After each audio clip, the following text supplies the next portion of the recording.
Oh, dang. So let me ask another question. So I see you doing a lot of calisthenics. So the ultimate question, calisthenics or just regular weights, weight training? Me personally, I believe everybody should be doing both. Oh. Both. Oh, so hybrid, basically. Hybrid. Because... But let's say you had to choose. You had to live with one. To the day you die. You had to choose. It's like, if you do one, you're dead. Boo, boo, you're dead. You had to choose only one. Which one would you choose? Me personally, I would definitely choose calisthenics because you can do that anywhere at any time. So why calisthenics? You could do that anywhere, at any time. Oh, I see. And so, but you see, your foundation, your philosophy, your workout philosophy is people should be doing both. Calisthenics and weightlifting. Why is that? Why is that, man? I feel like both support the other. Uh-huh. You feel me? If you want to look a certain way, it might involve you going to the gym. Okay, me personally, the reason that I feel like people shouldn't just be weightlifting is because of the mentality, you know? Because you have more of a percent chance of making an excuse on why you shouldn't go to the gym. Because most people, That's a different philosophy. Say that again? Because I feel like most people, they have more of an excuse on why they shouldn't go to the gym. With calisthenics, when you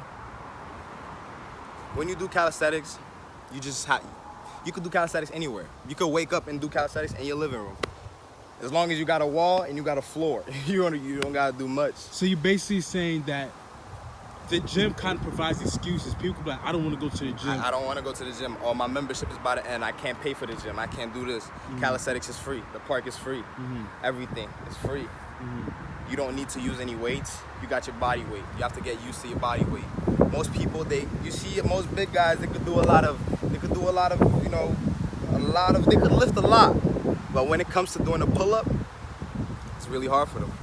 Okay, do you feel stronger, like, personally? Do you feel like just as a man, do you feel strong and just don't, like, mixture of both calisthenics and weightlifting? Or do you feel like, how can I say this? Like, if you get into a fight, would you feel like you're stronger if you got to fight doing calisthenics and weightlifting, or just weightlifting or calisthenics? Like, just focusing on one, basically. To be honest, I feel like doing both would be more helpful.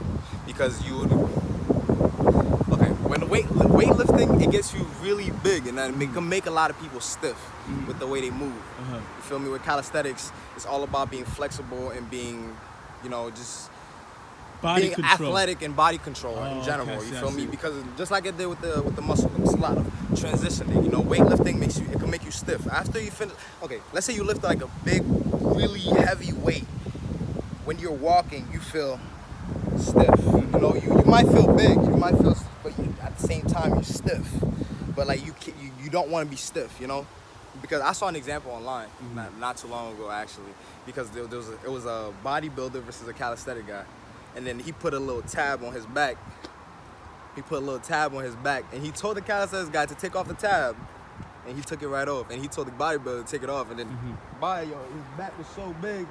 My boy, he couldn't reach it, and I feel like that's because he's too brolic, And then like if you get into a fight, there's a more percent chance of you winning by if you get lucky.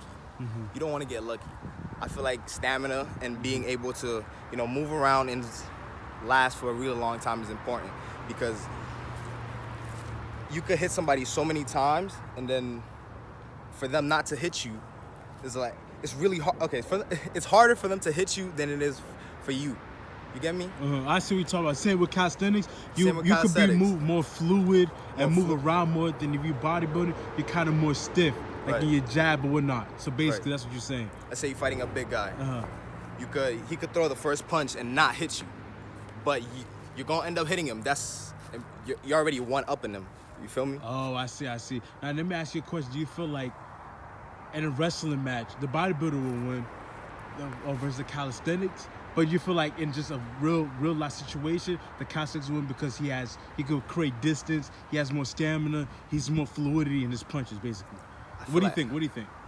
Me, to be honest, is like if it's a real street fight, it's the real world we in. I feel like wrestling is not.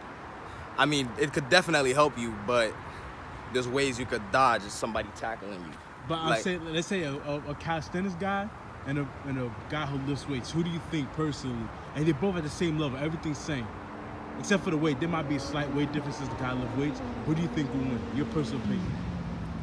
I think the calisthenics guy would win. Oh, interesting. That's an interesting. But one thing I do agree with you is it's good to mix both. That's It's the definitely. powerful. See, I'm not going. agree with I'm you not back. going. I'm not going against no other side. You know, I'm saying it's really good to do both, because see, there's a downside on weightlifting. You see, you could weightlift for a good 3 months or two, and then let's say you take like a good. Not say you should be taking a long rest like in weeks, but I feel like if that were to happen, your muscles will start decreasing. Calisthenics stays with you forever. I have to agree with you. I have to agree with him on this one, guys.